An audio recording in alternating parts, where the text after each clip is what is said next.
Como dito, nossa vida já é predestinada. Pergunto, o suicídio foi algo predestinado? Muitíssimo obrigado. Nós temos o livre-arbítrio, nós fazemos um contrato espiritual, né? O que acontece? Quando nós estamos no plano espiritual, nós planejamos uma nova volta. Então, nós fazemos algum roteiro na família que a gente tem que nascer, né? A gente faz alguns planejamentos no plano espiritual. Só que a única coisa que não está no planejamento é o suicídio. Ninguém planeja vir suicidar. O suicídio é uma revolta contra a lei divina. É como se a gente tivesse planejado o nosso reencarne, o nosso contrato espiritual, e a gente rasgasse ele e desistisse. Mas nós sabemos que, mesmo suicidando, a misericórdia do Pai não vai desamparar. É claro que aquilo que a gente causou conosco e com o nosso próximo através desse ato, nós vamos ter que resgatar. Vai ser sofrimento, não é fácil. Vai ter sofrimento e não vai ser pouco, mas vai ter novas oportunidades. Deus vai dar novas oportunidades de recomeço. De repente, uma encarnação que poderia ser uma reencarnação mais tranquila, vai ser uma encarnação mais difícil depois, né? Cada vez vai ficando mais difícil, né? Porque a gente vai, além da dívida que a gente tem do passado, a gente vai, em vez de quitar a dívida, a gente vai criando mais dívida, né? Vai ficando cada vez mais difícil. A conta vai ficando mais grande para a gente ter que quitar depois. Então, a mensagem psicografada pelo médium Barçanufo Zaru da Costa, no dia 6/6/2019, na aula dos médiuns no Centro Espírita Luz da Verdade. A psicografia começa assim. Meu nome é Marta. Sou grata Colônia Nova Esperança. Estou no departamento de preparo para o reencarne. O aprendizado é um dos meios de preparação para uma nova oportunidade na Terra. Então, ela está dizendo aí, ela mandou essa mensagem e ela já tinha voltado do plano espiritual. Ela já tinha desencarnado, ela já estava no plano espiritual. E ela mandou essa mensagem. Então, ela está dizendo que estava na colônia Nova Esperança. Colônia Nova Esperança é a colônia que paira sobre a cidade de Palmelo, né? E ela está dizendo, estou no departamento de preparo para o reencarne. Ela vai estar preparando para voltar de novo. Aí ela vai dizer aqui o que aconteceu com ela. Sofri muito nos últimos séculos e agora pretendo fazer do presente um modo de encontrar a felicidade que anseio e almejo. Então, ela está dizendo que ela teve, na última encarnação dela, ela não teve uma experiência muito boa, não. Então, ela vai relatar aqui. Vou contar minha trajetória nos últimos 300 anos. Relembro com alegria de minha infância, ao lado dos meus pais. Adorava quando meu pai me levava para pescar no riacho, próximo de nossa casa. Não me esqueço do pomar, das árvores frutíferas e da fartura que tínhamos. Vivia em um paraíso. Minha adolescência transcorreu entre os sonhos da juventude e as aventuras com meus irmãos. Tudo era maravilhoso, mas durante as férias de um primo, que não conhecia ainda, ele foi para a nossa casa e lá permaneceria uma temporada. Quando o vi pela primeira vez, meu coração bateu acelerado e era como se já o conhecesse. Com a sua presença em minha casa, sempre que podíamos, ficávamos próximos e um relacionamento surgiu naqueles dias. As juras de amor eterno e que nada iria nos separar. Me entreguei àquele jovem. Estava fascinada, atraída por uma força irresistível. 2 meses se passaram céleres e veio o dia da despedida. Uma fria despedida que começou a abalar meu coração. Os meses foram passando e não recebia nenhuma notícia. Firmino era o seu nome. Eu lhe escrevia, mas não obtinha nenhuma resposta. Chegou numa tarde um convite. O convite do casamento de Firmino. Ao saber dessa novidade, era como se tivesse jogado um balde de água fria sobre mim. Com um gesto desesperado, saí correndo, decidi que não queria mais viver. O mundo tinha perdido a alegria e, muito jovem, amarrei tiras de pano na madeira do telhado e me enforquei. Aí ela vai dizer o que um suicida sente no momento do suicídio. Então, isso é muito importante. Então, continuando aqui. Para os meus pais e meus irmãos, foi desesperador aquele ato. E foram poucos minutos. Mas para mim, não. Porque revivi essa cena milhares de vezes. Depois que pulei e que me debatia tentando parar, mais meus esforços foram em vão. E em poucos segundos já estava consumado o ato infeliz. Em um estado de loucura, estava viva e vi meus pais chorarem. Meus irmãos desesperados. Foi muito triste, porque estava presa ao meu corpo e senti a angústia dos primeiros momentos e depois o horror de ver os vermes se alimentando das minhas carnes à medida que o meu corpo apodrecia. Que sofrimento, quanta amargura experimentei. Até que um dia me levaram para um hospital e ia melhorando à medida que o tempo passava.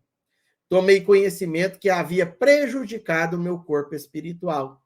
Iria ter uma reencarnação na Terra para recuperar a saúde do meu corpo espiritual, mas que não seria fácil e teria que passar por uma experiência para aprendizado sobre a valorização da vida. Soube que Firmino seria meu pai nessa nova vida. Ele que cuidaria de mim. Ele mesmo pediu essa tarefa. Então aqui a gente pode tirar o seguinte relato. Ela cometeu suicídio, ela sentiu, ela viu que não, ela não, porque o suicídio ele quer acabar com o seu sofrimento, quer acabar com a sua dor. Ela viu que a dor ela não acabou, ela se sentiu presa ao corpo ali e viu o sofrimento dos pais, vendo ela ali pendurada, né? Então, para ela foi difícil ver o como a tristeza que ela causou nas pessoas que ela amava, que é o pai, a mãe, né, o irmão, vendo ela naquela situação. E depois, como ela ficou ligada ao corpo, ela sentiu os vermes comendo no seu corpo, o seu corpo decompondo ao tempo. Então, é muito triste. Sem dizer que ela ficou revivendo essa cena do suicídio muitas e muitas vezes. Então, não é fácil, né? Então, a doutrina espírita ela é maravilhosa que ela vem nos trazer essa informação, né? E aí, o que acontece? Firmino teve culpa também, por quê? Ele iludiu ela. Ele fez juras de amor a ela, iludiu ela, e ela, através dessa ilusão que ele deu para ela cometeu esse ato. Então, ele tem correlação com o suicídio dela. Então, por isso que é muito importante nós revermos as nossas atitudes. Às vezes uma pessoa está ali triste, querendo desistir da vida, você pega, a vida não é boa mesmo, não, e dá incentiva a ela e ela comete um ato infeliz, a gente tem correlação. Porque quando acontece uma situação dessa, a gente tira a pessoa de ideia e auxilia ela a buscar uma ajuda, aí sim, nós estamos fazendo o papel de cristãos, né?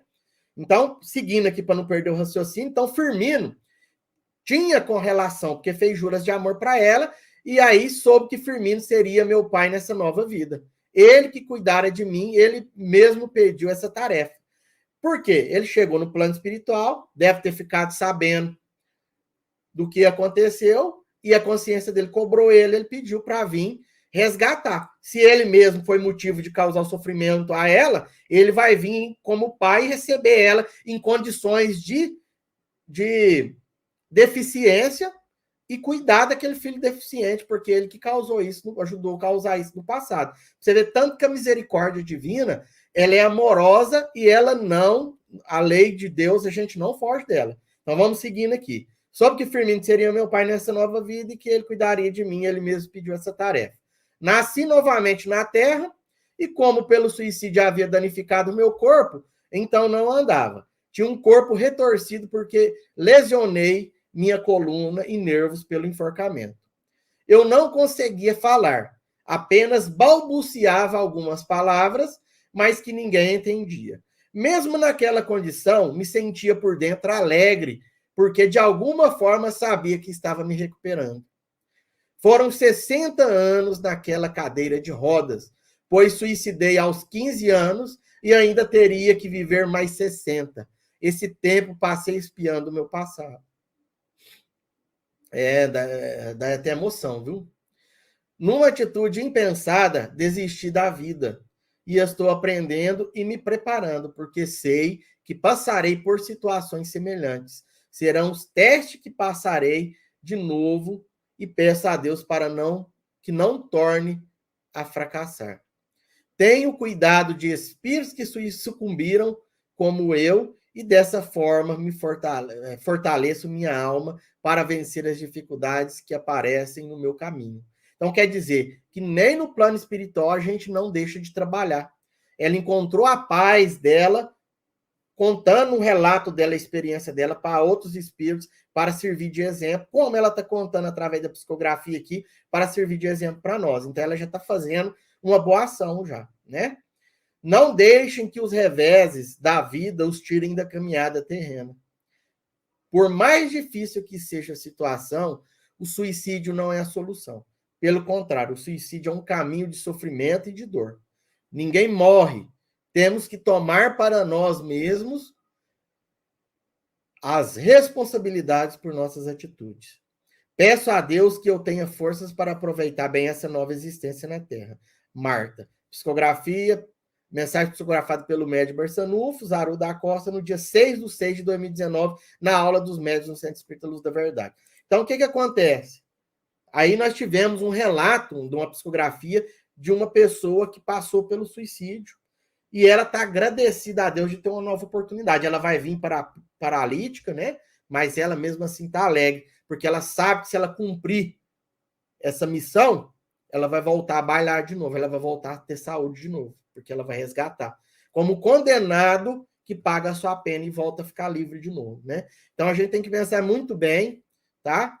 Antes de cometer esse ato. E se a gente sabe alguém que não está bem, a gente vai lá, dá nosso apoio, dá a nossa contribuição de ajuda, né? Vamos ouvir a pessoa, vamos dar a nossa contribuição, vamos falar de Jesus, vamos procurar uma ajuda médica, de repente um psicólogo, vamos nos dispor, como cristãos que somos, a auxiliar esse irmão, porque não tem esse negócio não, a pessoa fala, quem fala não faz, e faz sim, tá? A pessoa às vezes está falando porque na cabeça dela já tem muito tempo que ela está pensando nisso. E nós, como cristãos, vamos tirar a pessoa de ideia de fazer essa loucura, né? Seguir ela no caminho do bem, para que ela volte aos trilhos, porque nós todos aqui somos irmãos. Uns têm que dar a mão aos outros, né? Um dia a gente está bem, outro dia não está. Um dia a gente dá um conselho, outro dia a gente precisa de um conselho. E a vida nossa é essa, a caminhada é essa, né? Um dia a gente está precisando também, né? Todo dia que a gente está por conta, né? Não é todo dia que a gente tem condição de auxiliar, tem dia que a gente precisa também de auxílio, né? Então é isso, é um ajudando ao outro, né? Um auxiliando ao outro. É assim que nós vamos conseguir cumprir o nosso objetivo aqui e vencer essa jornada.